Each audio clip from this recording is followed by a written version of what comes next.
gentlemen, to Project C. I am your host, Cina Ghiassi. Today I've got a very special guest with me, Mr. Wes Capper. Wes, smile for the camera. What's up, kiddies? Wes is a little bit nervous. He's not too sure of what to expect, and I don't know what to really tell him. It's a one-on-one discussion-based podcast where we just yarn about wherever it goes. Yeah. Wes is a very interesting person. He's got an upcoming bout coming up for the Australian middleweight title. Absolutely. 26th of August, I believe. 26th of August. At the Italian Club in Perth. Correct. So would definitely love it if we could support him. Get out there. Fighting Wade Ryan. Correct. Is that right? Yep, yeah. correct. What do you know about him? Not much. I did a little bit of research. I saw Luke Sharp beat him 2 years ago. I know you've sparred with Luke before. I've seen on social media. Luke and I have punched each other in the face a fair few times. Yeah. We know each other around the traps for a fair while. Yeah. Look, I don't really know a great amount about him, to be honest. I just know that he likes to switch his stances a lot. Like, so he'll go from orthodox to southpaw a lot. It said on YouTube. It said not on YouTube, on the internet, that he is a southpaw. Yeah, he is a southpaw. He's naturally a southpaw, but I've seen some of his fights where he switches to orthodox like a lot, which is fine because I pretty much do very much the similar thing. Yeah. But you fought a lot of southpaws before? I fought my fair share of southpaws. Probably, generally speaking, most people fight orthodox people more. Yeah, obviously. Just because it's just right-handed. More, but I don't know. He just likes to switch his stance a bit. Yeah. That's about it. Don't think he's got a lot of mustard on his punches. He's definitely got. I would say he's probably more of a boxer than he is a puncher. Yeah. But see what happens. How you feeling condition-wise? Good. Been watching you on social media, training like a gun at the moment. Yeah. Looking fit. fit. You got to keep up with that social media. I don't know. Just been trying to. Trying anything different? Yeah, just trying to change things up. Like just like no. what? Like they usually say the best methods of training are usually the most basic. 100%. As much as they try to introduce all this new age technology and stuff like that, usually the guy with the sledgehammer punching the tire is usually the way to go. Running heels. Yeah, I totally agree. It goes back to even wrestling or jiu-jitsu or like any form of martial arts. Anyone that's got solid, sound basics, generally going to be the better fighter, I would say. Because they can, they build off that and they progress, and all of a sudden you got this awesome elite person. But people see these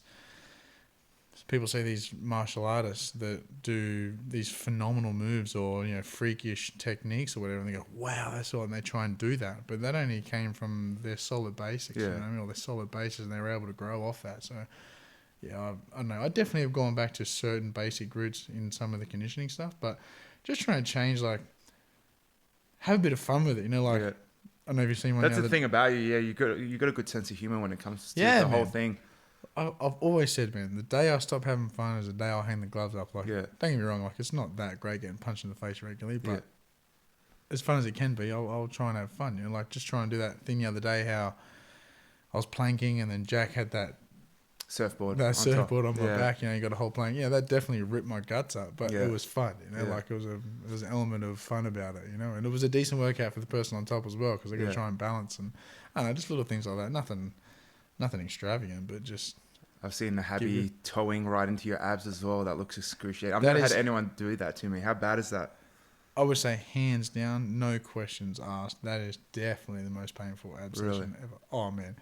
I reckon that is pretty much how you give yourself hemorrhoids, because I was thinking that at the time. It's painful, man. And Happy's not the lightest bloke. Yeah, he's sitting around 90, or just over 90 if anything. Yeah, he's a big boy, But it's not. It doesn't give it justice. It's like it's not them just walking. Like he gets on his toes, and he digs his toes. Sucks. Is it an effective technique to actually develop stronger abs, or is he just like fuck it, we'll just do it and see? No idea. For as long as. I've been training with him, for a very long time now. How long have you been training with Abby? Like, how did it all come about for you in terms of Mach 1? And was that the first gym you trained at? No, I grew up in Penrith, in Sydney. I first started training just doing wrestling because I remember I watched Tito Ortiz versus Ken Shamrock, and I'd never really seen any kind of UFC thing before. I think I was about Yeah, I was a teenager or something. Yeah, and then I remember I seen the fight, and I thought that is the coolest thing I've ever seen in my life. From then on, I wanted to be like, a fighter. Yeah. So then I actually started training down at Fit for All with James Tahuna, who was in the UFC. He was taking the classes back then, and his older brother.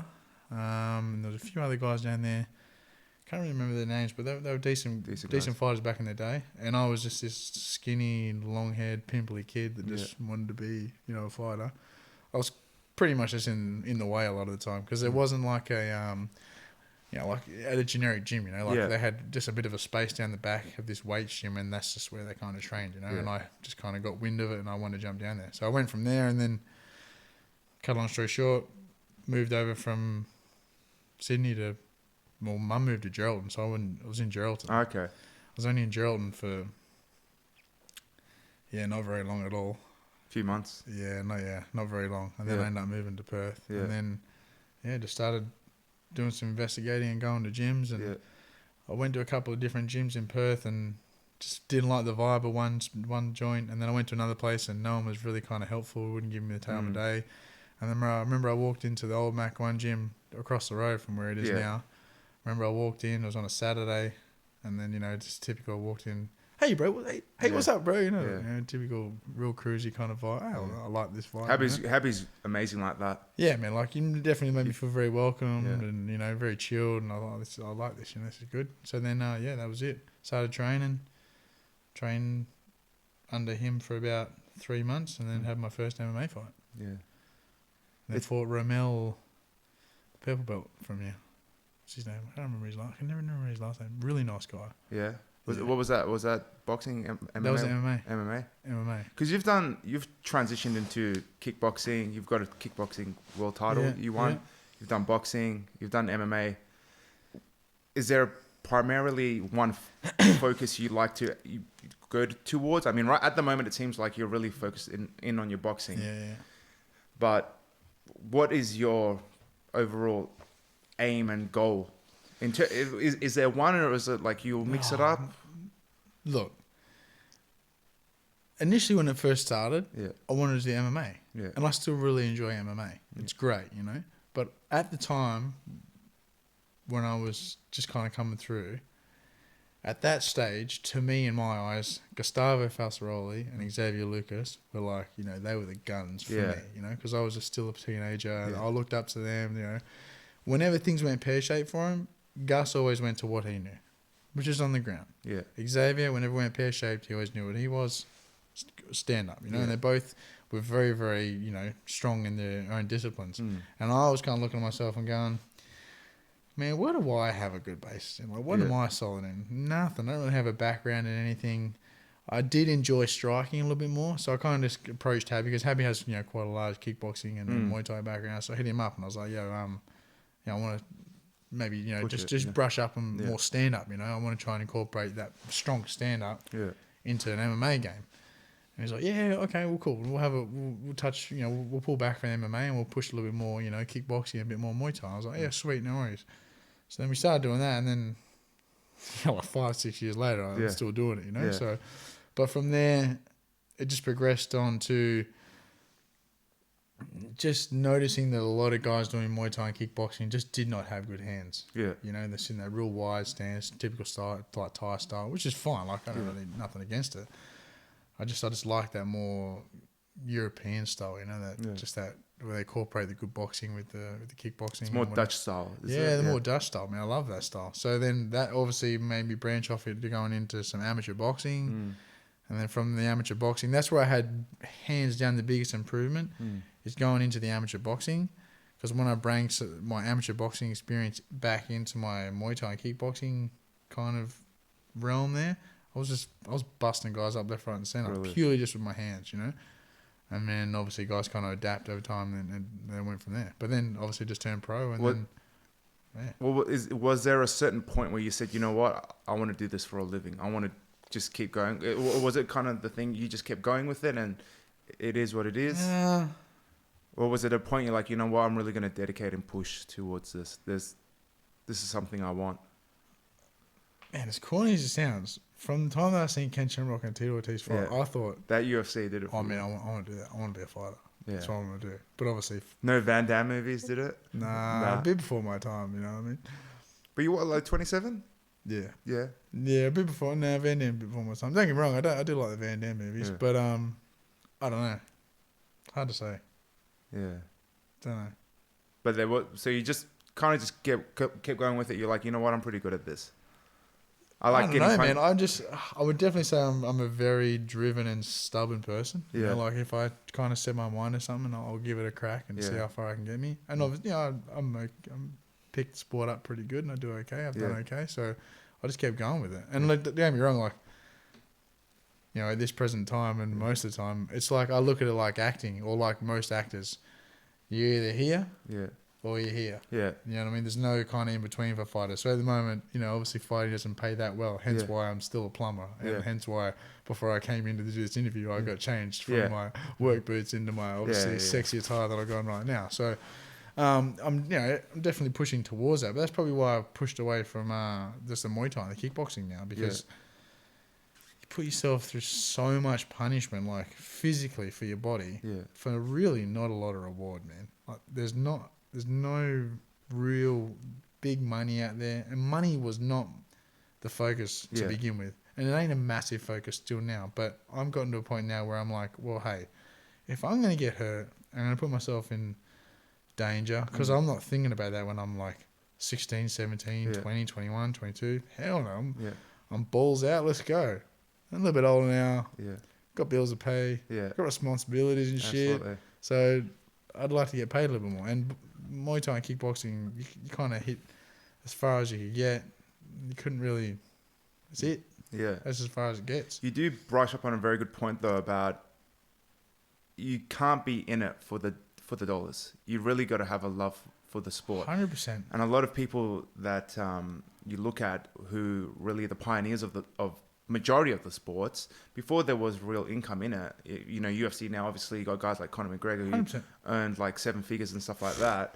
But you look at guys like, you mentioned Tito Ortiz, Ken Shamrock. Yeah, man. They just went in there like, let's just do this. They probably get a little bit of pocket change here and there. Now they would have been nothing like to the extent what you're talking about right now. Yeah. Hell yeah, man. And who would have foreseen that? I mean, like UFC sold for $4 billion, which is crazy. I mean, considering this company was in the hole, God knows how many millions, and they managed to turn it around, build it up, and crazy.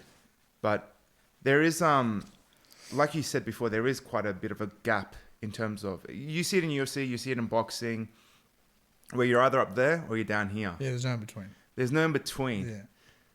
It sucks. It 100%. Sucks to see. Like you see it all over. You see some guys who are coming up, and you're like, man, they've got it. They've got it. Yeah.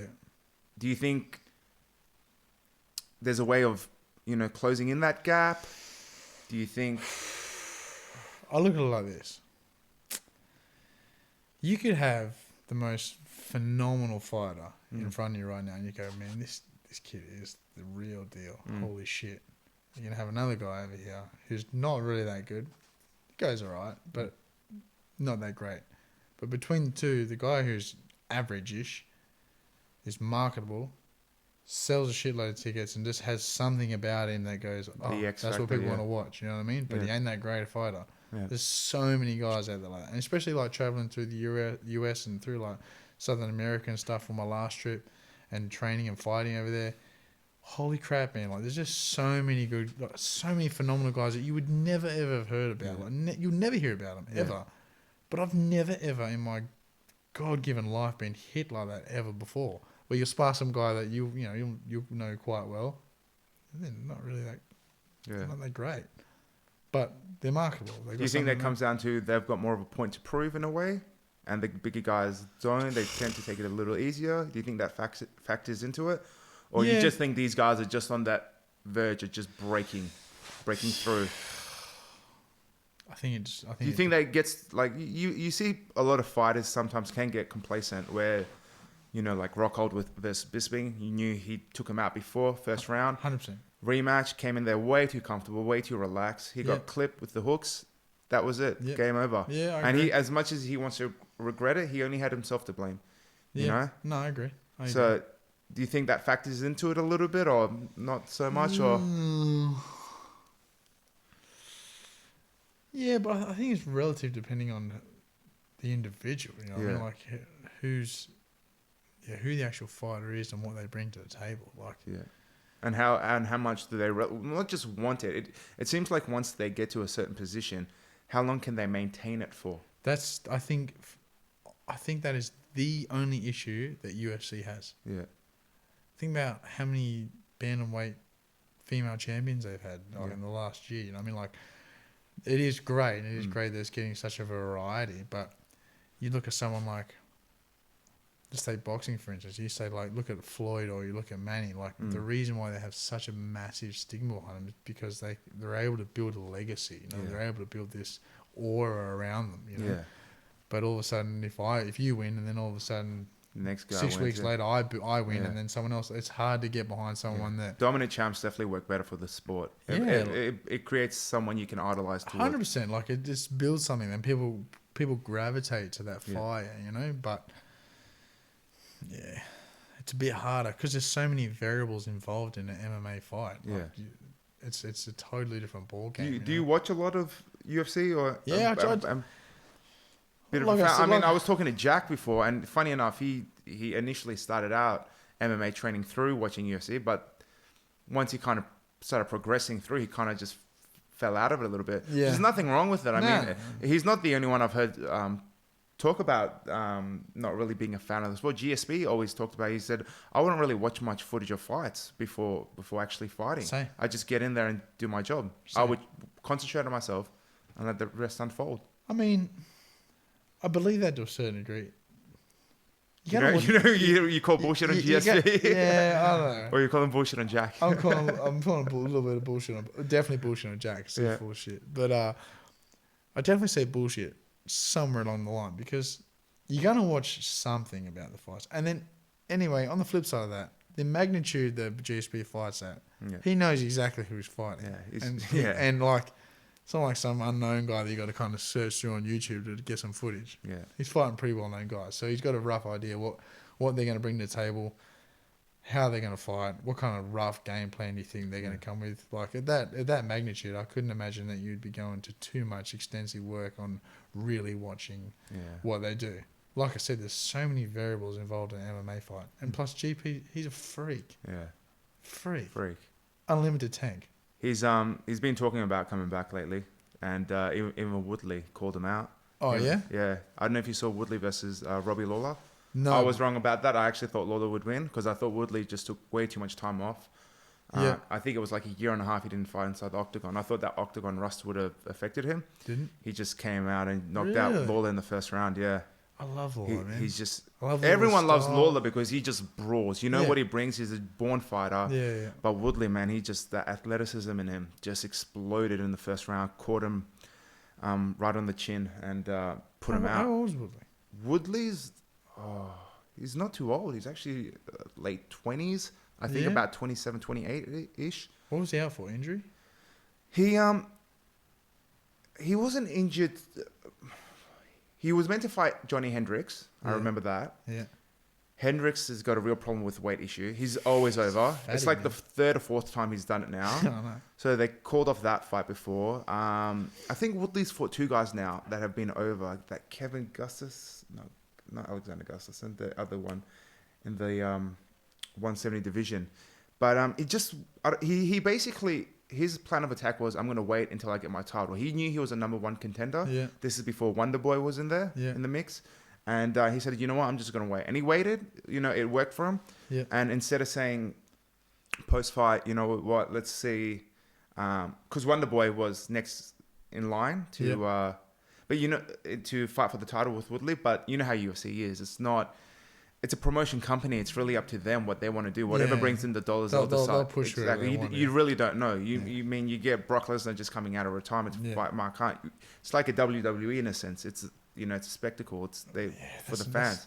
Don't even start on that. That's another thing that upsets me. We'll get into that later. But I mean, he called out Nick Diaz, and he called because Nick Diaz's 2-year suspension was up for the marijuana thing. Oh, that's another ridiculous. Yeah, that's another. It's initially 5 years down to 2, and that was only really because it was in the state of Nevada. If it was in like Colorado, he would have been fine.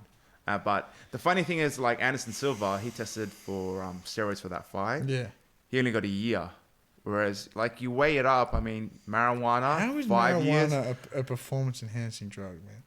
I've heard it can work to your benefit, but not in the same way like a steroid can. You hear about long-distance runners, cyclists. They'll actually, smoke up, go for a run, whatever, and they can get into that zone of just pushing through, and it just they can focus out everything else and just really, yeah. Apparently it works. I've never smoked weed and gone for a run. I couldn't tell you personally. Usually for the most part, people are just like sitting around. But I mean, weed's one of those things that's got this real bad reputation to it about, trading lazy. But I mean, just before I was watching the Olympics, and Michael Phelps was up there. He won another gold with the. He's an animal. Dude. Absolute animal. I don't even know what. I heard he was coming out of retirement, but I didn't know he actually did it. Then I saw him up there with the men's relay team, and they won gold. He's the greatest Olympian of all time.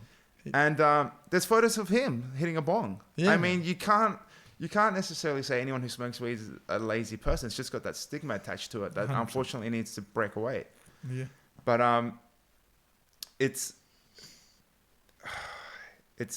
who knows? Who knows if what the UFC is going to do with this whole Woodley thing? But we'll see. Whatever the dollars is. I mean, I'm a fan. Usually, you see the matchups happen no matter what.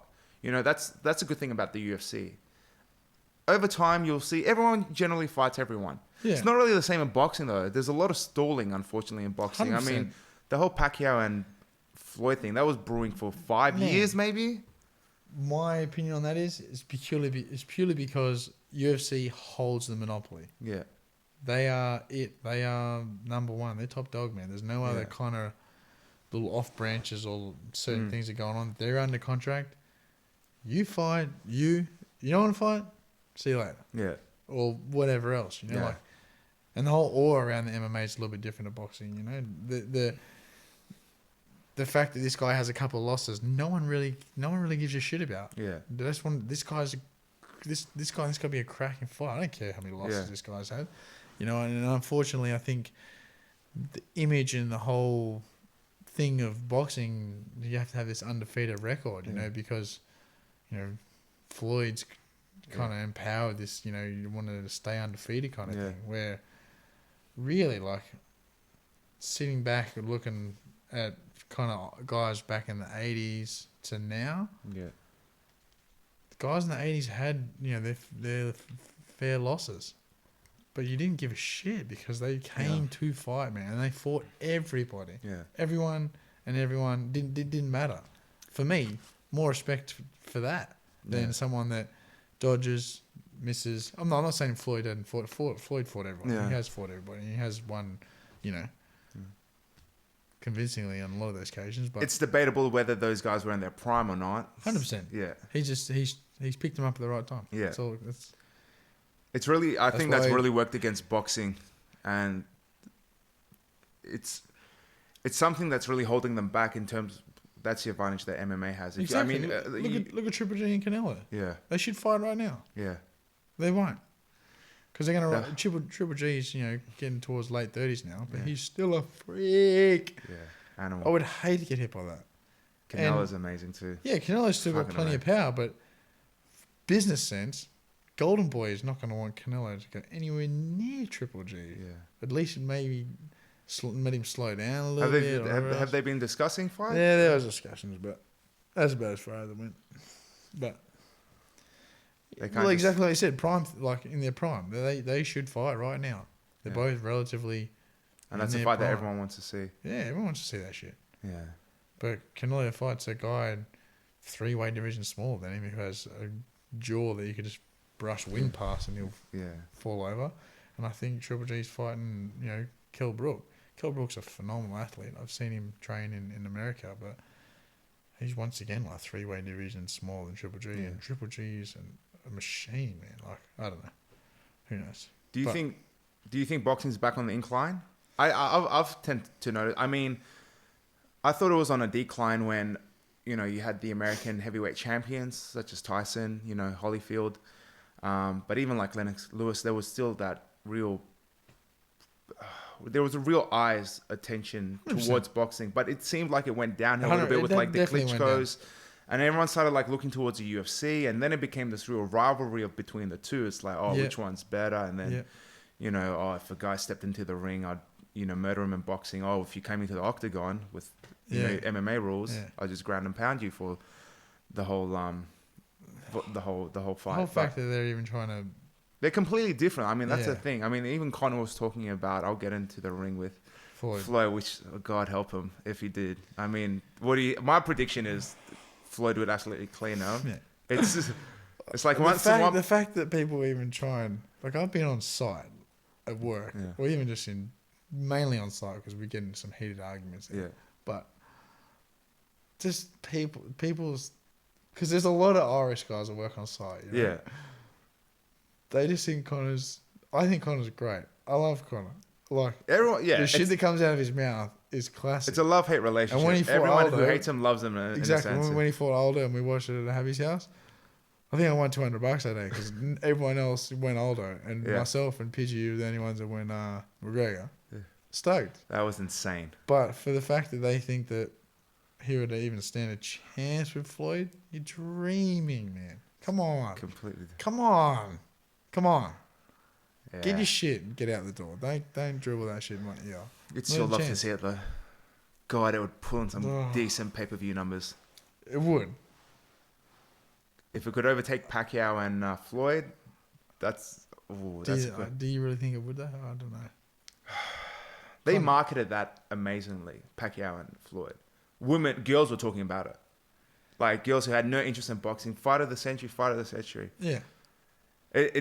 It wasn't that bad of a fight in my opinion. I think it couldn't live up to that hype. People wanted to see the hype that had been built up to, and it hadn't been. Sometimes it can work against you. UFC 200, unfortunately, the same thing happened. Couldn't live up to the hype. You had there was a few good bouts in there, but for the most part, it couldn't live up to it. Not just that. I mean, you had the whole John Jones pulling out for the whole steroids thing, and then, you know, it just didn't really pan out the way they really expected to. But it seems like the MMA. It seems like boxing's actually a little bit ahead of MMA at the moment. And then, you know, see where these new owners of UFC can take it. You know, but besides UFC, who are the new owners? I can't remember the group name, but they've bought. I know Dana White still keeps his percentage, but he got like a payout of something ridiculous. But it was the Fertitta brothers who owned about 90% of the UFC. Yeah. They sold out for $4 billion. Yeah, so they did well. $4 billion. So who bought, like Americans bought, or? I remember there was rumors about a Chinese company buying him out. I can't remember the exact name, but I want to see what direction they take the sport, because obviously you're not just going to buy the UFC and say we're just going to run it the way it's been run. You obviously you never buy a business thinking we're going to run it the way it's been run. You always think in a business sense, how can I improve it? How can I take it to the next level? That's what the Fertittas and Dana White, they did it. You know, they obviously brought in the regulations. They were really smart about, you know, shaking hands and making the right deals behind closed doors. And, you know, they got it to where it is. So that's the thing with MMA at the moment. To take it to that next level, who knows? Maybe we can't foresee it. I mean, someone's vision is someone's vision. You know what I mean? When I was doing this podcast business, still starting out obviously, but when I would mention it to a few people, everyone's like, oh, do this. Someone was like, do this. And everyone had their voice and opinion. It's not like anyone was hating or anything, but I came to realize, you know what? Everyone has a vision. Everyone's got a plan of attack. But you got to do you. You got to see what you think is the best option for you. And that's usually that's true to you. And sometimes if it doesn't work out, it doesn't work out. But at least, you know, you tried it your way, you know, not someone else. And you're not phony or fake. 100%, man. You know? I was not expecting this for coming down here. I thought like we're going to be sitting in something. Did you think I was going to get my iPhone like just sitting with you? I had no idea. Walked down here and there's fucking lights and shit and cameras. This is the thing. A little Pikachu and shit. I won that Pikachu the other day, playing one of those claw machines on like Time Zone. You know, the one, man, I was not letting go until I won that. It only cost me $6 to win it. I got on my third go. Dude, the best claw thing ever was Hamish and Andy on their cruise ship. They got this was a $500 like on the claw thing and all the little bricks or whatever. Yeah. Best thing I've ever seen in my life. Funniest thing I've ever seen. I'll YouTube it later. 100% look at it. It's on the Instagram. It's good. Yeah, well. I was being so precise with winning that thing. I was going on a side angle. I took like 5 minutes. Like my friends were with me. Like, hurry the fuck up. I was like, man, I'm getting this fucking. Where are you at? This was in. Do you know where Marcus Pizza is on Wanneroo Street? Yeah. Next to that, there's that deli, and it's got. The school tester there. Yeah. Really? Yeah. It's always got the easiest things to win. They used to have like rubber balls and stuff like that. It's a good looking Pikachu. It's a good looking Pikachu. Yeah. But they had all these different ones. They had ones with the eyes open, one with one eye closed, one eye's open. Oh, yeah? And I was like, I want. That was actually the easiest one to get. I won't lie. But yeah, like man, I've hats off to the podcast. Like you said, like no one's really doing it in Perth, and like and hopefully you got to start somewhere, man. Like build a bit of momentum and then roll from there. Like you never know where this. Like I said before, I mean, everyone starts everything in life as a black belt, not black belt, as a white belt. Sorry, you start as a white belt, whatever you do, and you kind of just add skills to the arsenal, and you build it from there. You've obviously, when did you do your first one last week? I'm only like a week and a half in, really. I mean, that's what I'm saying. Like you probably learned a little bit already within your. There's a lot. I mean, like I told you when I was doing the research about getting it on iTunes and everything like that. Yeah. I'm not exactly the most computer savvy guy. Yeah. I mean, when I was mentioning to you, you're like, how'd you do that? I was like, man, I never did IT anything like that. Yeah.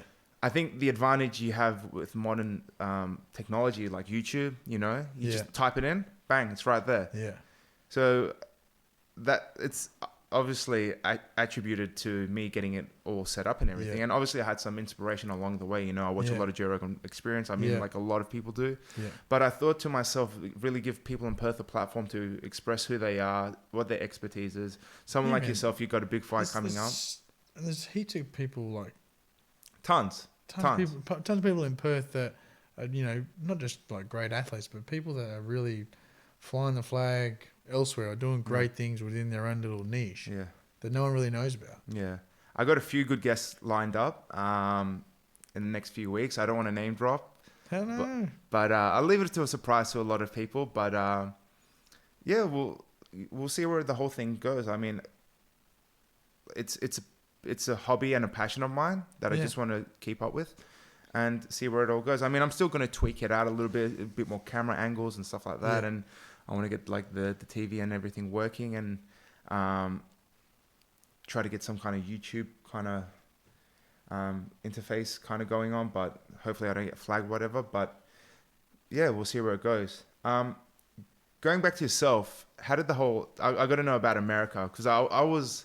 You went to America, how many months was it? 6 months? The first initial time? Well, you've done it multiple. I've only seen the last time you went over. I've been over a few times now. A few times? Yeah. Every single one, how long was each stint? Yeah. So, yeah, the first one was a while. Yeah. So, anyway, they had like there's a thing that started up it was called C8. And it was like a gel between... It was in a square cage, right? And it was MMA rules, but you could only box. So you couldn't do any kicking or kneeing or anything like that. Okay. So you could only box. And then if it went to the ground, you only had a minute on the ground. Okay. And then they'd stand you back up. I fought in that. I think I saw... Actually, that's on YouTube. The guy had like a bald head. I'm pretty sure I saw... It was square octagon. Yeah. Not square octagon. Sorry, square octagon. It was a square cage, sorry. Yeah. Oh, Treco. I think so. Oh, what's his first name? And I couldn't understand the rules because you guys would start standing, and as soon as we went to ground, the ref would stand. I was like, yeah, it was only you only get a minute on the ground, and they're only 3 minute rounds. It was something they were trying to build up purely because I think they just wanted to push more of a stand up. Yeah, like a bit more of a stand up kind of game, So I started doing that, like purely because I'm paying all right money for it. Yeah, and Happy and I were like, let's do it. Let's see it, Payday, yeah. So then I hadn't done the MMA for a little while, and I went for a training camp over to Vegas just to go to Randy's, and I went over there and started training, and Randy's is awesome, by the way. I enjoy going there. It was all the guys there are real nice, and that time when I went there, I was just getting destroyed, just like with that strong They're nothing fancy, man. Like nothing fancy, nothing like wazzle or dazzle. They're just solid, man. Like just solid. They shut everything down.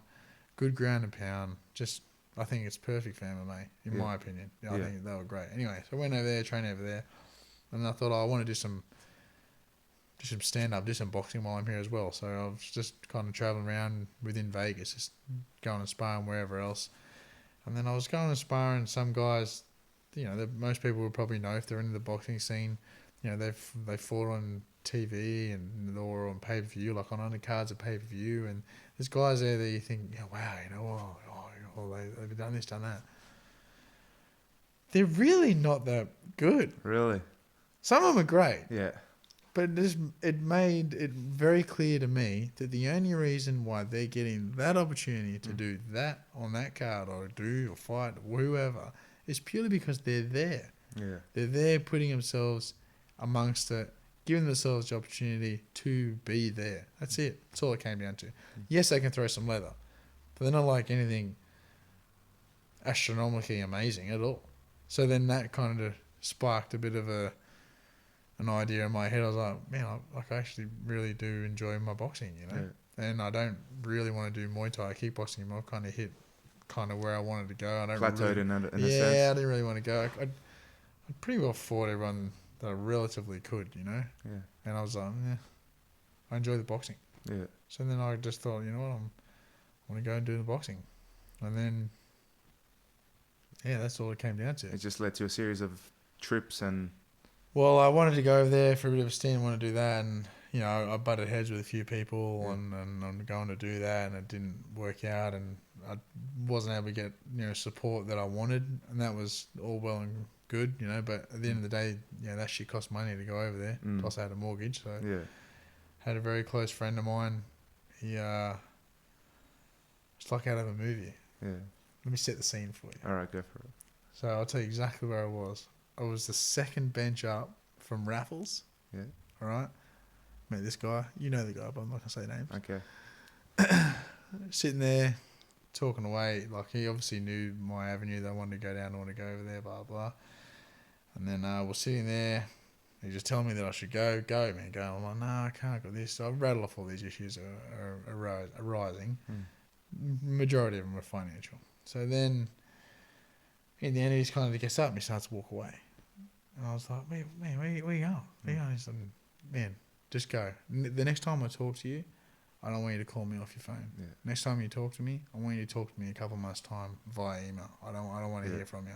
If I hear from you next week and you call me, I'll be pissed. Yeah. I love this guy. Like, I don't see him all the time, but whenever I do see him, I hang off every word that he says because I think it's gospel, and I love the guy, and he would do anything for me, vice versa. It's great advice.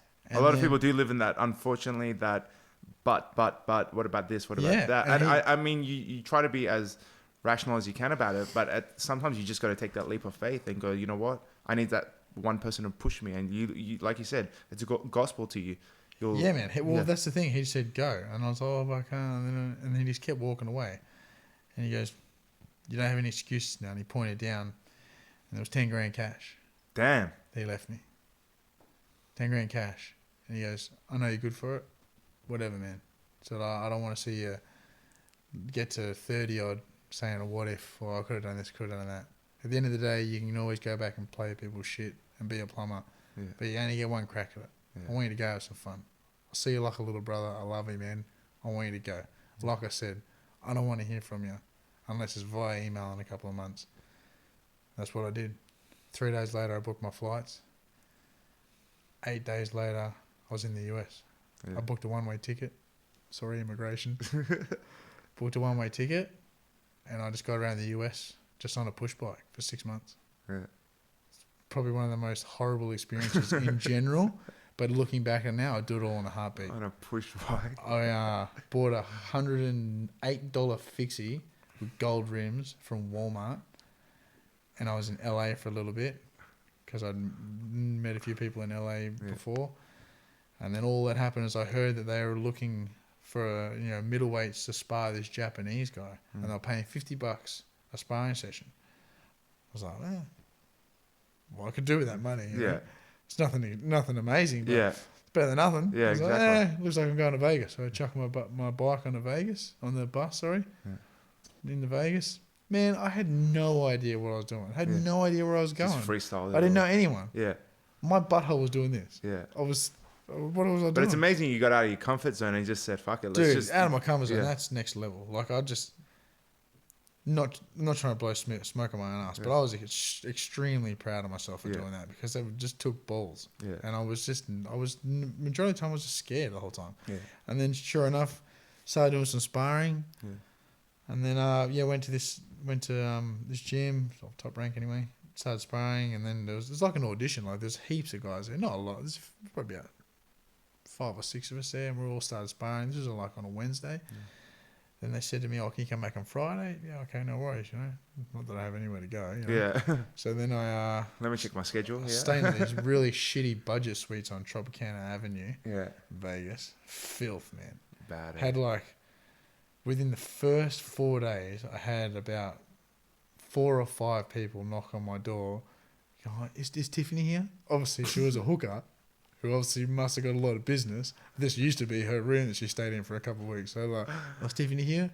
No, Tiffany isn't here. You sure Tiffany's not here? I'm trying to look at the door. I'm like, yeah, Tiffany's not here. Thinking you're pimping her out Man, or something. I didn't sleep on the bed at all. I just thought, no, not a chance. I just thought, no. Surprised you didn't get like a staph infection or something. Oh, it was filth. So then, anyway, came back on the Friday. They said, oh, cool, yeah, no worries. You can come back on the Monday. All right, no worries. So then I came back on the Monday, and then ended up being the main sparring partner for Ryder Murata, like Japanese gold medalist of the 2012 Olympics, which is crazy. And I didn't even know that until about... Well, it was an audition that you didn't know about in a sense, or like they brought in the 5-6 guys? No, because he was there. Yeah. Like, Murata, he was there. Like, met him, his English is, there or not really, Really nice guy. The whole Japanese crew, the whole Taken crew, super nice crew, man. And I've been to Japan a few times with him now. Haven't got a bad thing to say about them, man. They look after me, real nice people. Amazing culture, isn't it? 100%. I love Japan. Hospitable, just warm. They're great. They're great. So then I'd met him. Yeah. I didn't really think much about it. Like, I didn't know anything about him. Nothing. Didn't know who he was or what he'd achieved. Yeah. Then we started sparring. Then I'd sparred for him. I sparred with him about close to 2 weeks. And then finally I get the wind. Oh, yeah, he was the gold medalist. Yeah. Oh, really? Now all of a sudden, prior to that, it's not that I didn't disrespect him, but I just kind of gave him like, you're nothing. Not like nothing, but I just see him as another kind of guy. Yeah. But then after those 2 weeks, then someone told me that he won a gold medal. All of a sudden I've gone and put him up on this pedestal. Like, oh man, I was sparring a gold medalist. Oh, shit. And I think I got my ass whooped for the next 2 or 3 weeks purely just because I put this big stigma around him, Really? And once all that kind of got away, then I just started throwing some leather pretty good again. Yeah. But obviously, we do spar quite well with each other because they've asked me to come back there to Japan 3 times now. So I've gone over there for camps and dribs and drabs. But anyway, from that trip, it was awesome doing that, and then I definitely made a lot of enemies. Yeah. Purely because I'd meet one person. Oh, yeah, man, you can stay on my couch. Like, no worries, I'll just stay on my couch. But then I just outstay my welcome. Yeah. But then by that stage, I would have met someone else. So then okay, cool, I'm sorry. I packed my 2 bags. Yeah. Get my gold fixie, which her name is Rosie, by the way. She's famous. Yeah. I saw the video about you upgrading to the scooter. Oh, the scooter? Yeah. Yeah. Yeah, it's start from the bottom, now we're here. So then, yeah, man, just outstay my welcome, stay on someone else's couch, and then, I never really, really understood homesickness. I used to hear people talk about it and people talk shit. I never really used to think much about it at the time. Fucking drinking. Yeah. But you felt it when you were over there. That shit's real, man. Yeah. I've never been away longer than 4 weeks, if that. That's the longest. But I'd be on a holiday, so I'd be had money to blow. I wasn't sitting there with only me and my thoughts, which is, I think, so crucial for a lot of people to just be isolated in a sense of just you in God knows where in the world without really anyone around and just you and your thoughts. Tough, and you break yourself down about your thoughts, your visions, everything, family, what your true thoughts start to come out. we're so fixated with phones and computers and everything that we're so connected in a sense that you can't really isolate yourself to that degree. So you would have felt like insanely isolated and homesickness. Yeah, I don't know. I just can't say. I wouldn't be able to justify it for you. Like it just hit me like a ton of bricks. Like, how long was the longest stay? Just over 6 months. Yeah, it's a long time. Yeah. So it was like, especially when you don't really know anyone over there. Well, I knew nobody. Yeah, I knew absolutely nobody. And then, I met a chick there. Her name's Chrissy. I'd met her the first time I'd gone over there, and then I just bumped into her just by accident near the strip, and then I stayed with her for the remaining couple of months with her and her mum, and I stayed on the floor in her house, and she's still now one of my best friends there. Like she's a legend. You'd have to have a heart of gold to just let someone. Yeah, like you don't really know. Yeah. Who wouldn't want to let some rugged Australian bloke into the house? You know what I mean? So and our relationship that we got now is solid. Like I wouldn't have been able to get to where I was if it wasn't for her. She definitely helped me out. Gave me a roof and let me kind of stay there. She's awesome for letting me do that. And I wouldn't have been able to do it. But yeah, man. Regardless, that helped a little bit, kind of making a friend with her. But I say this all the time to people. Whenever I say, because after this next fight in August, I'm going to head back to the States. But I've been telling some people now. Yeah. And it doesn't matter who I tell. Yeah, man, I'm heading to Vegas, whatever. Just this whole image. Oh, man. Because I was thinking that. I was like, you're going to Vegas. I was like, how much training is Wes actually doing in Vegas? You know what I mean? Man, that's the thing. People have this. Yeah, that's the thing that annoys me. You're going like, unless you're there in Vegas, I say this all the time. Unless you're there to party, take drugs, gamble, root hookers, and just get fucked up. All of the above. It's really, really boring. Yeah. It's super boring there. It's a desert, really. It's just super boring there. The last trip that I went there was just under 4 months, and I went to the strip twice. Yeah. That's it. I don't go anywhere near the strip. I hate the strip. Yeah. If you're a local, you don't go near the strip. Yeah. And I would class myself as a semi-local now because I just hate going near the strip. Yeah. Just don't go near it. Hate it. Just irritates me for some reason. Don't get me wrong. If I was there with a couple of boys and we're going to, get loose. Yeah. Hell yeah, let's go out in Vegas. But yeah, definitely none of that going on. So you're planning to go over again for a few months? Yeah. No, I won't be for that long because I'm best man at my mate's wedding. Yeah. So I'm going to be back for that like late August. So it'll be about 2 months that I'll head over there for. Yeah. But if the wedding's anything like the Bucks party that went on, then there's no way that I'm going to miss out. I saw those Bucks party Snapchats. Yeah, it was man. That's true. That was really. That was Thailand, was it? It was Thailand. Yeah. Koh Samui. That was really. I got a funny story about that. Yeah, go for it. So we get there. So I think there was about 16 or 17 of us that went over there, right? Mm. Yeah, I already asked for trouble. I hadn't even been there for 3 hours. I'd already crashed my scooter and just got gravel rash all up my butt and on my back, so I wasn't wearing a shirt. Mm.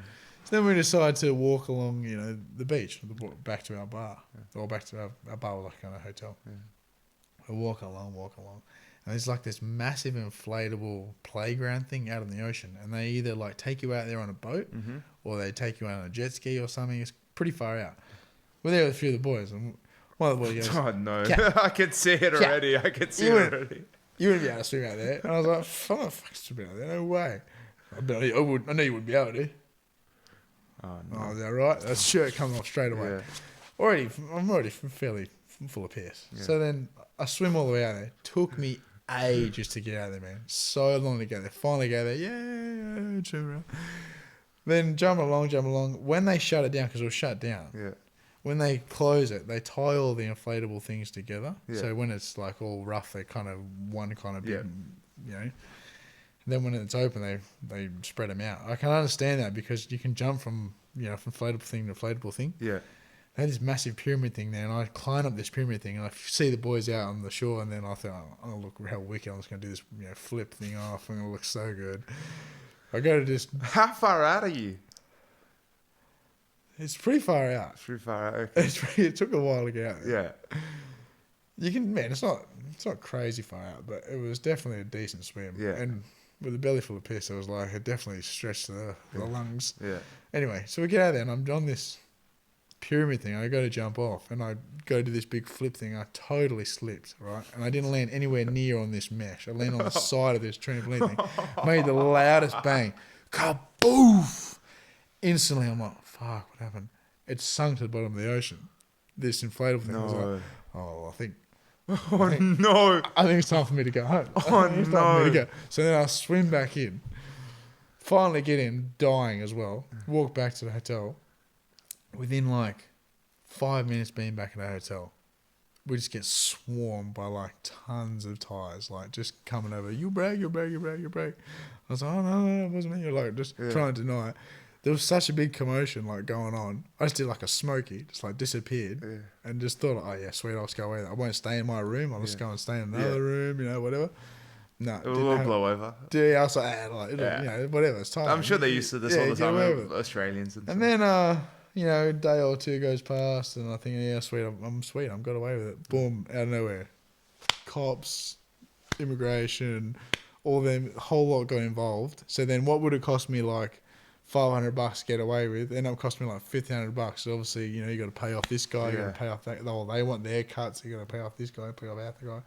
In the end, I was just going to try and do a runner, but then the guy that who was negotiating this whole business in a sense of like paying people off. I mean, was there one guy? They had this guy there. Some Thai speak good English, but for the most part, some of them don't.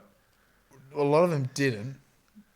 In the end, when I finally got kind of cornered, and once like police and immigration and everything got involved, I was like, okay, I think it's time that they stop running. I'm not Leonardo DiCaprio. I can't keep running. And then, this one guy spoke very good English, and he just said to me, like, I understand you have your passport, and you're not going to let them have your passport. I definitely advise you doing that, but you got to remember that you're on an island. It doesn't matter what you want to try and do. If they don't want you to go, you won't go. I was like, what do you mean?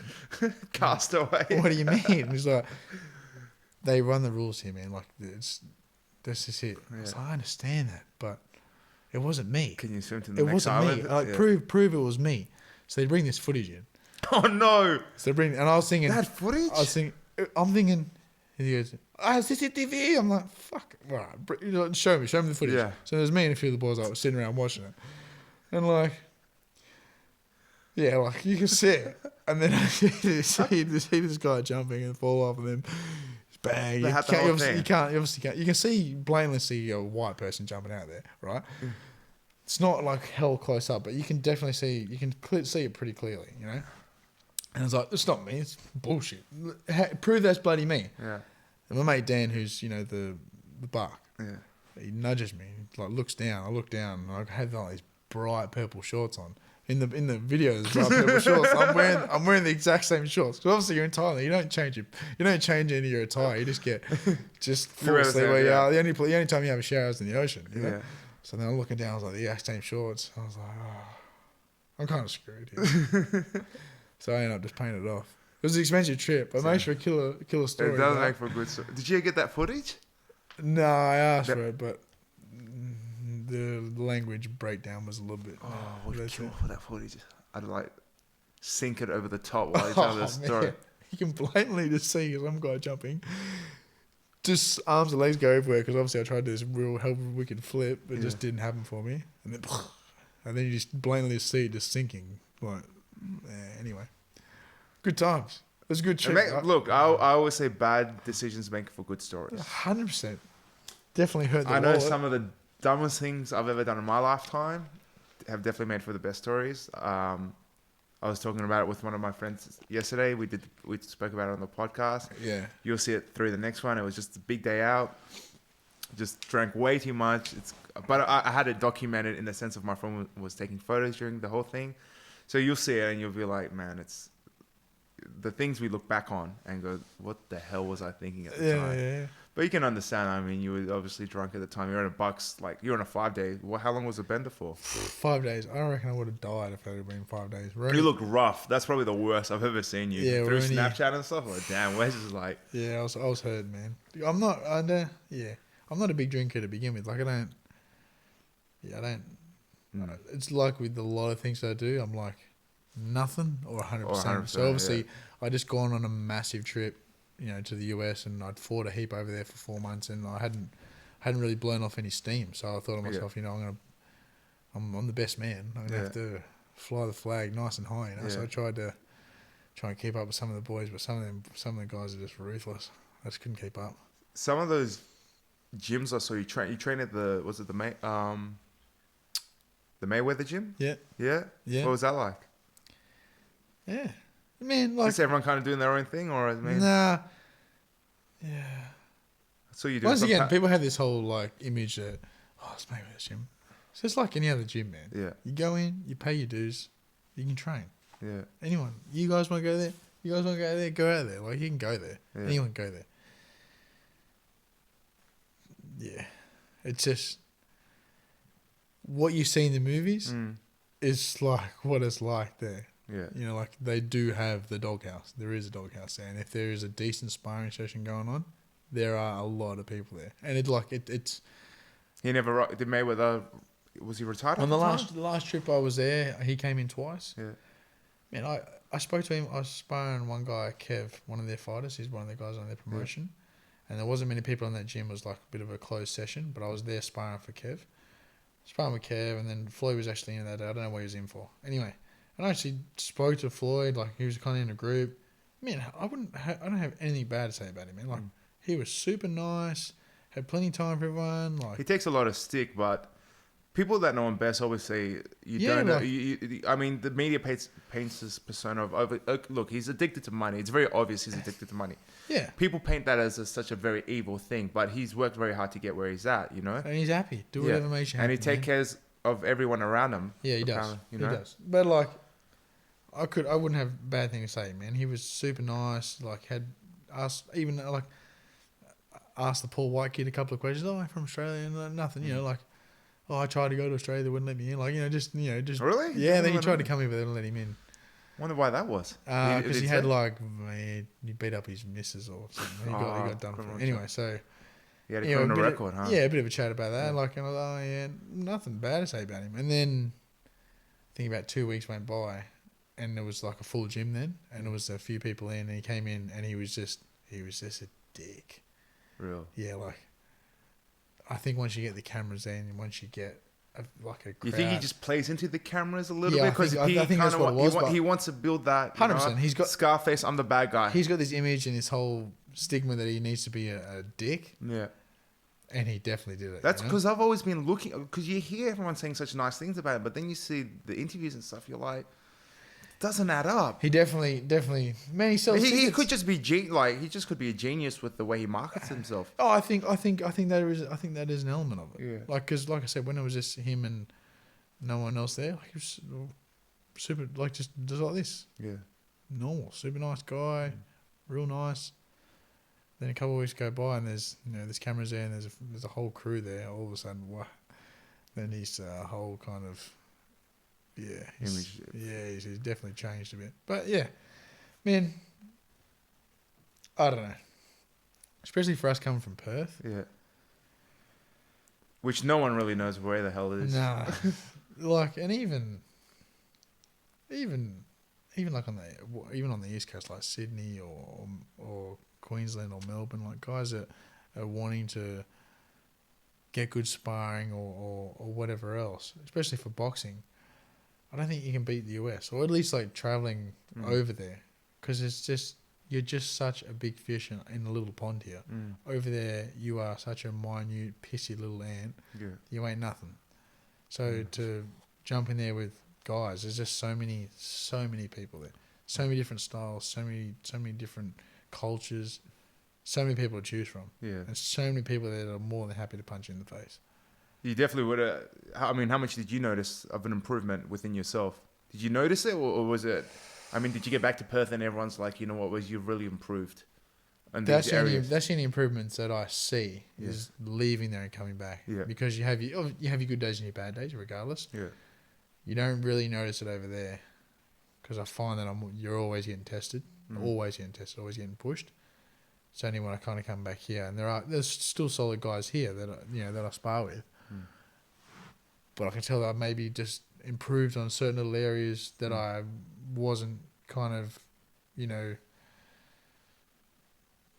getting down pat. You know, I wasn't really striking that well, or I wasn't really getting the best out of that position. You know what I could. Then when I leave there and I come back, I'm getting it pretty good. Yeah. You know, or whatever else. So, if I can give any kids advice at all, I would say travel, man. Travel, yeah. Even if you love your trainer and you love where you're at, cool, man. Don't stay loyal, stay with them. But you're only going to learn so much being here. Yeah. There's a big wide world out there, man. Go get amongst it. Traveling's huge. I say it's the only thing you buy that makes you richer. Man, totally. Yeah. I wish I could travel all the time. I'm turn this phone off. I mean, regardless, even if you're not going to pursue a career in your profession, whatever, just to go outside your comfort zone, meet new people, don't stay within your limitations. So beneficial in so many ways. I've done traveling a little bit. I mean, I did Brazil with Habby, obviously. Yeah.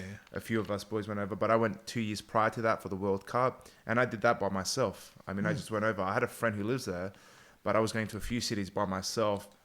Just you make friends along the way, you know. I mean,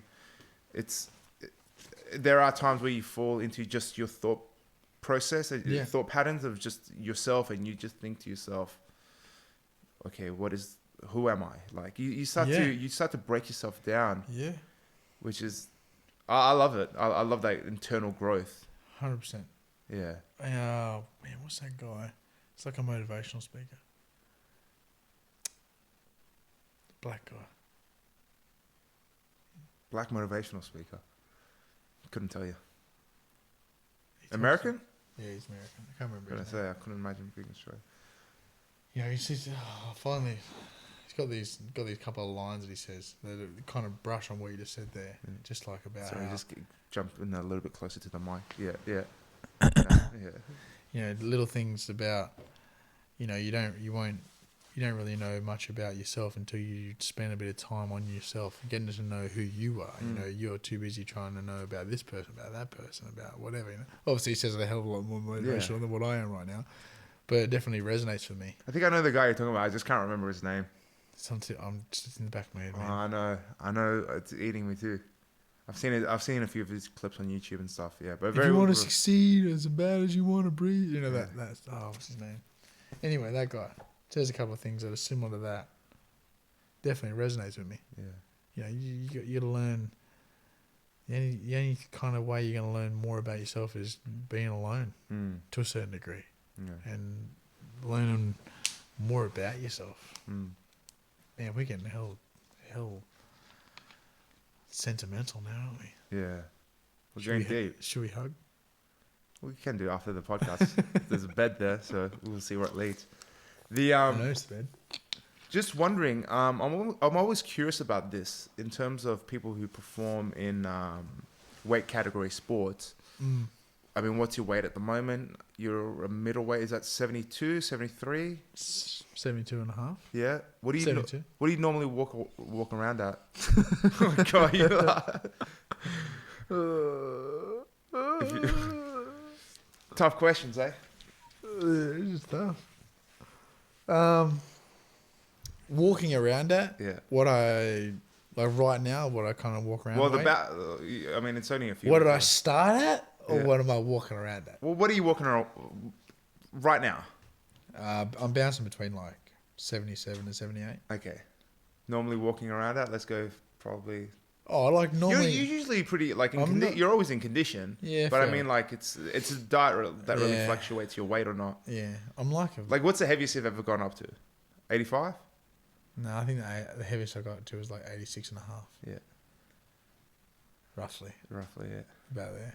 Yeah, I haven't been that heavy before, but had a few injuries and I just hadn't been able to train and little bits and pieces. And like, it's not like I was eating a lot of shit. Yeah. I was just eating. Yeah. You know, like, I wasn't really watching the quantity of what I was eating and I was blowing out. But it's definitely becoming more and more evident the older I'm getting, the harder it is to maybe drop that down. Really? So I used to cut down to like 68 and a half, 69. And it was never fun, don't get me wrong. Yeah. I would never make that weight now. I'd have to cut off one of my legs. That's the biggest mistake I think that nearly every fighter makes. Yeah. Is you blow Cutting out. too much. You just blow out too much. And 100% cutting too much, man. I've done the most damage to my body cutting weight. Yeah. I've knocked out all my front teeth when I went to fight Steve Moxon. It was dumb. You hear about it a lot. A lot of guys, they're not smart with their weight cuts. No. And especially earlier in their careers, they're not so knowledgeable about it, and it catches up with them later on in life. It ages you, man. Yeah. 100% it ages you. Yeah. I was fighting Steve Moxon at 70 kilos, and I thought everything was going sweet. I was actually, the weight cut was never enjoyable. Yeah. Anyone that's ever done it knows it's not enjoyable. I was actually feeling all right. I jumped in the sauna. Normally I stick to a ratio of I go 8 minutes in, 2 minutes out. Yeah. So I was doing that, but then I went in the first time, I did 8 minutes and it was just easy. I was like, phew. So I sat in there a second time. The next time I did, 12 minutes or something like that. And then I came out for only like a minute or two because I just felt good. I could feel myself sweating. This is coming off me. The quicker I'm in there, the quicker I'm out. Yeah. And I hate this shit. It's not enjoyable. I'm getting it done. Get over and done with. Getting it done. Band-Aid. And then I was sitting in there on the third one, and then there was a Kiwi fella there. He was fighting Steve McKinnon, and they were the main event. Yeah. Typical Kiwi fella talking to me. Oh, you're culture, a bit of chit chat. And then I remember him just walking out of the sauna for a second, and then that's all I remember, man. The only thing I remember is coming in and out of consciousness. Fuck. And it was him, the Kiwi fella, dragging me down the aisle of the showers, and he dragged me, threw me under a shower, and just threw me under a shower to cool me down. Probably wasn't the smartest idea, I think, either, but he did what he did.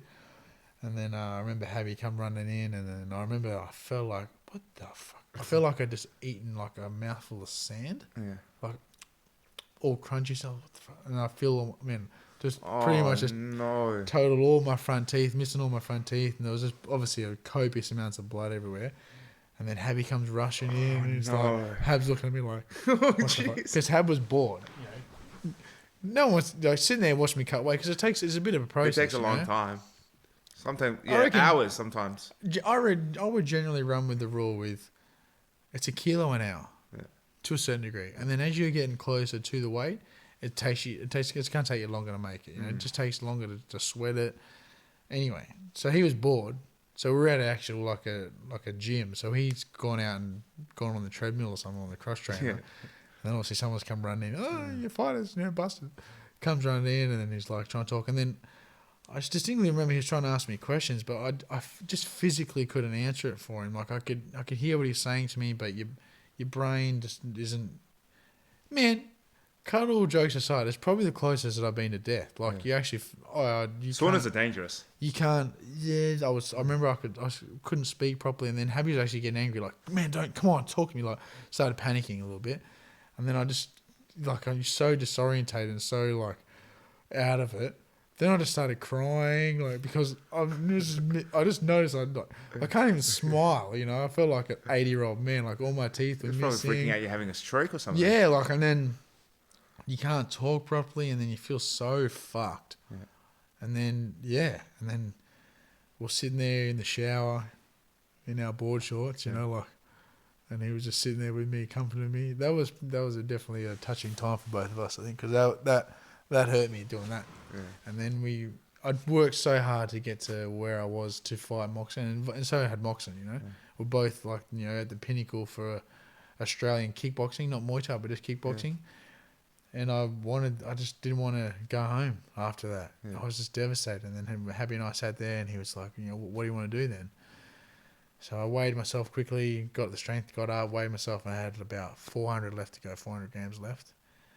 So I said, look, let me have a little bit of a drink. Let me sort my shit out, and I'll go back in, I'll cut the rest.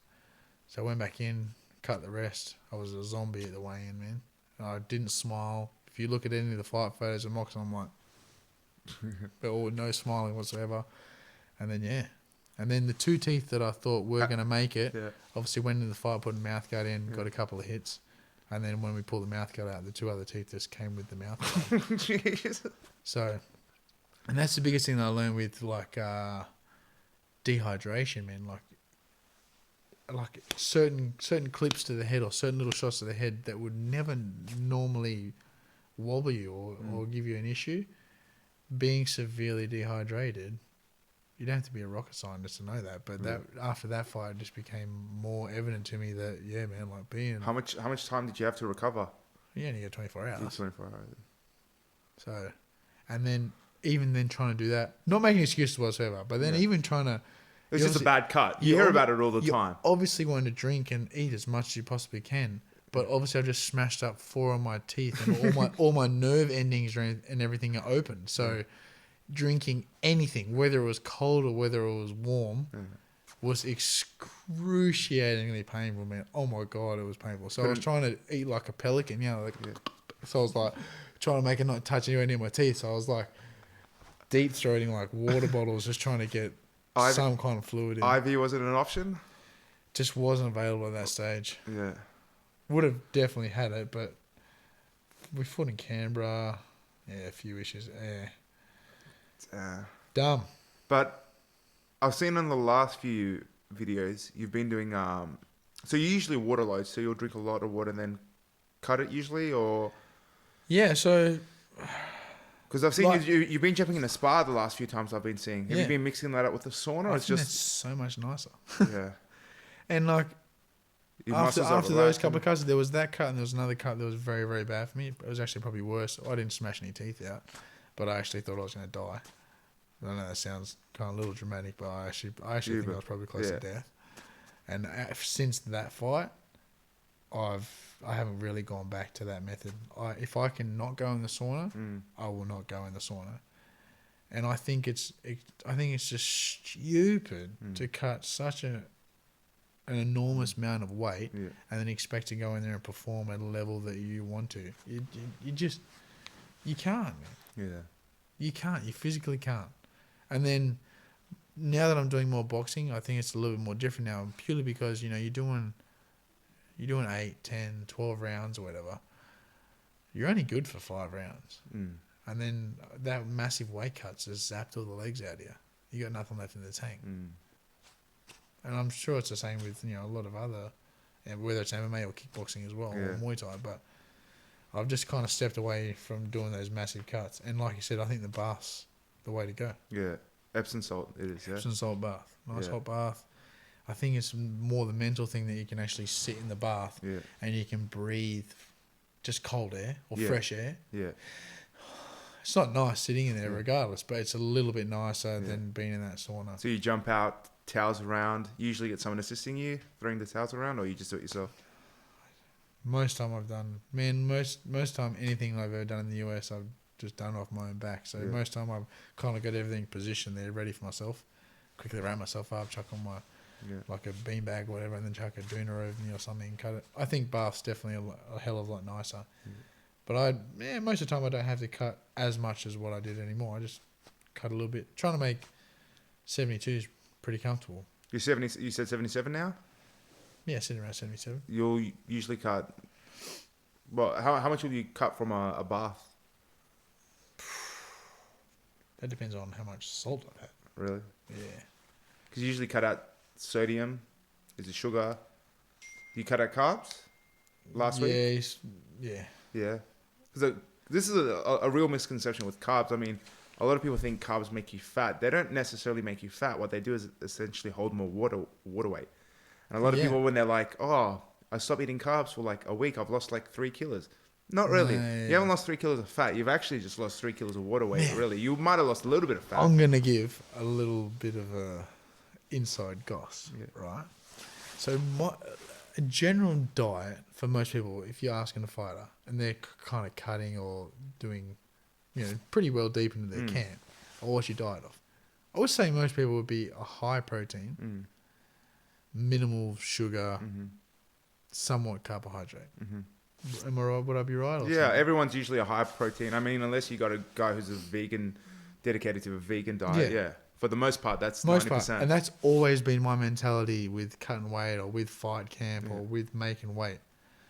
Speaking of a good buddy of mine, he's he used to be a gun cyclist back in a year or so ago, and anyway, he started up his own kind of personal training business, and he's got a website and everything. I should actually get it so I can actually give him a plug. Give him a plug. But I can't actually, I don't know the name, but I keep forgetting it. Anyway, so he's kind of got me on to go the other way. So have super high carbohydrate, super high sugar, no fat, very minimal protein. Okay. Holy shit, it cuts you up. Really? Shreds you. It's shreds you. The thing is with nutrition, because me personally growing up, I was a big kid. Yeah. And I've always tickered and tanked with like everything. I've tried to see what works. I've done like nothing but protein diet, just no carbs for 6 months. I would just play with a lot of different recipes, see what would work. And this is the thing I always say. There's not one thing that works for everyone. No. Everyone's body is completely different. Yeah. And I read books like Eat Right for Your Blood Type. I don't know if you heard of that. It's depending on your blood type, what foods are more suitable for you. Yeah. I went into a nutritionist not that long ago, and I did this blood test where he actually tells you what foods react better to your cells. So that's, it's... They can do that shit? They can do that shit. It's actually just like a $200 test. And a lot of things I thought that were bad for me, which I knew dairy like never was well suited to me. I've always had soy milk, but just stayed away from yogurt. And funny enough, that was just the one thing he said, just don't have that. And I saw the results. Yeah. But I thought carbs would have been really bad for me. Carbs aren't that bad. He just said, just stay away from, the white ones. If you can have, brown rice, wholemeal breads, a lot better for you. It's not as processed as usually the whiter it is, the more processed it is. So, but that's the thing. Like you mentioned, carbs work better for you. Like it's different for everyone. Everyone's got to work at it and just see, what's the best for themselves. Well, you've obviously heard of like a ketosis diet, like Ian Hyde. Do you remember him? From the gym? So I remember he was on he kind of got me onto that. Super cut. Yeah, a couple of. He was always cut. Chiseled. Guy in his mid-30s.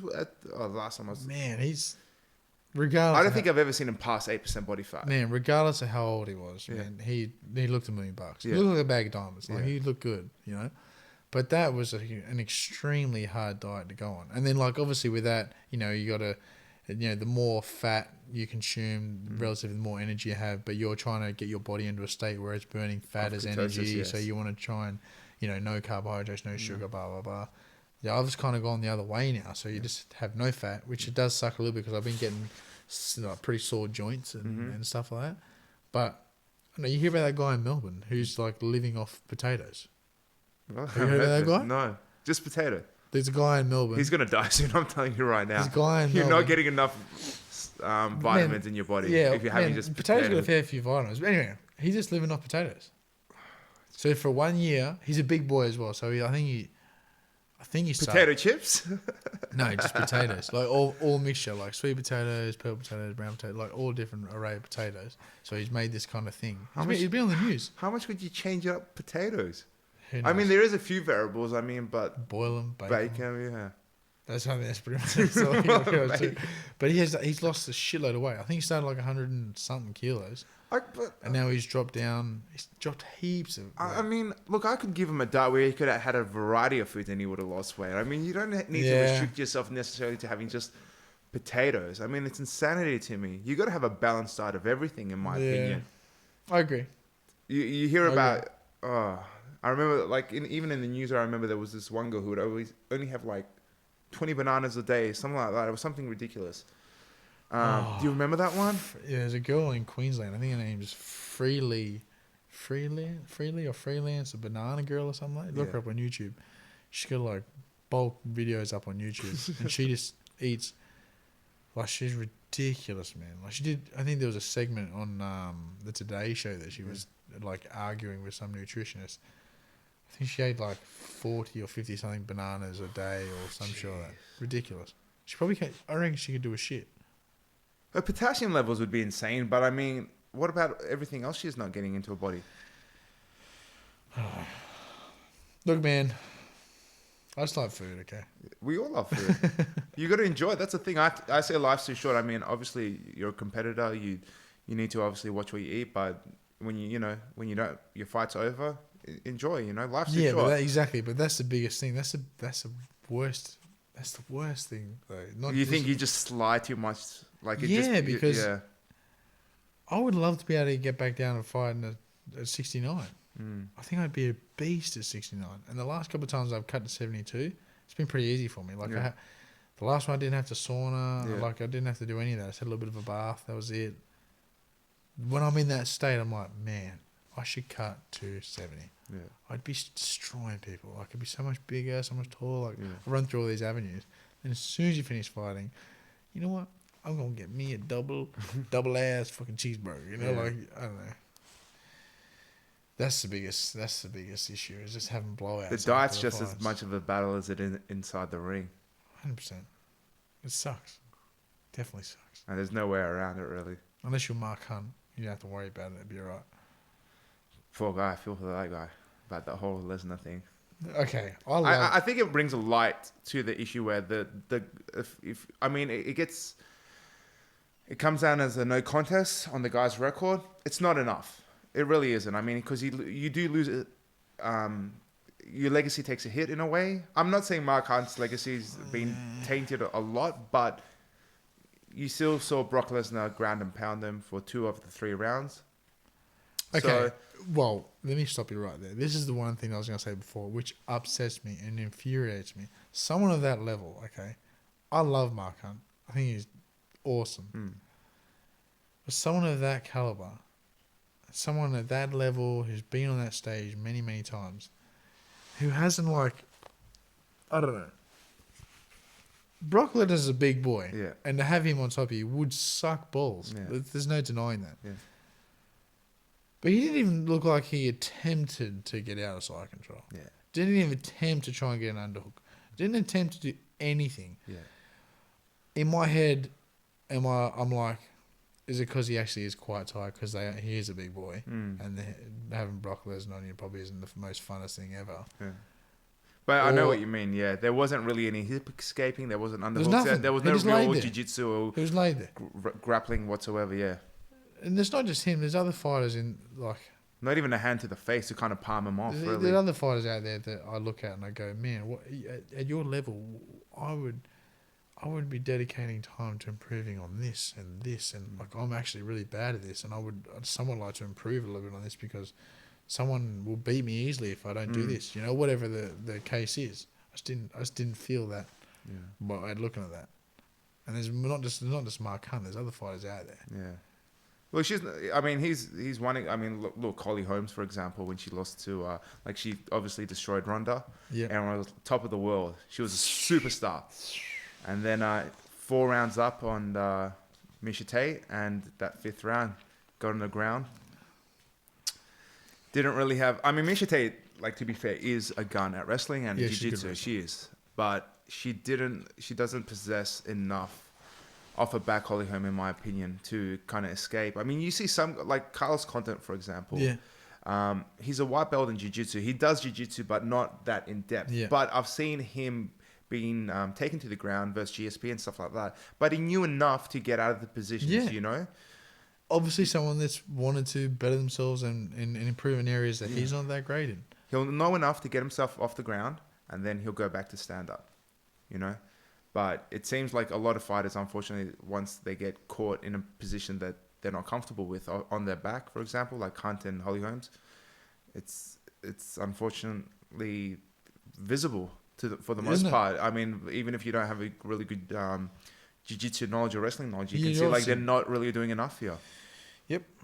So who knows? Hopefully, I'm hoping he doesn't leave the UFC. I'm hoping he's comes back, gets a good fight. I love watching Mark Hunt. Oh, Mark Hunt. Yeah. I love watching heavyweights. He's just hilarious to watch his walk away knockouts. It's the greatest thing ever. One clip and he just looks at it like, nah, that's it. Walks away. Oh man. Unique character. Definitely quality. Yeah. Quality. So, yeah. Want to wrap it up? We've done. I don't know how long. I'm not wearing a watch. Let's 1:30. 1:30. Perfect. Man, you've been talking shit for too long, man. That's too long. Anything you want to plug before your Snapchat is what? My Snapchat is just Wes Capper. Wes Capper, one word? Yeah, just one word, Wes Capper. My Instagram is just Wes Capper. Yeah. And then on Facebook, it's Wes Capper, the Decapitator. Absolutely. I'll put up all the links for Wes. Yeah, thank you so much for coming in. Hey, thanks for having me on, man. It's been great. We'll definitely have to do it again. 100%. I'm looking forward to your fight coming up. Yeah. I'll know you do well, and go get him. Always do. Thank you for tuning in, Project C. You know where to find me. I'm on YouTube, SoundCloud, iTunes. Instagram's at Project C Podcast, or one word. Same with Twitter. I'm on Twitter. I don't even know why I'm on Twitter. I'll be honest. I'm 3 followers. I'm on Facebook. I think I'm following you. That's about really? it. Yeah, like honestly, I'm a Facebook guy. Just I know it's big in America, but I haven't really caught on here. But yeah, I'm around. You'll find me. But yeah, appreciate it, man. Sweet. Out. Thanks, guys.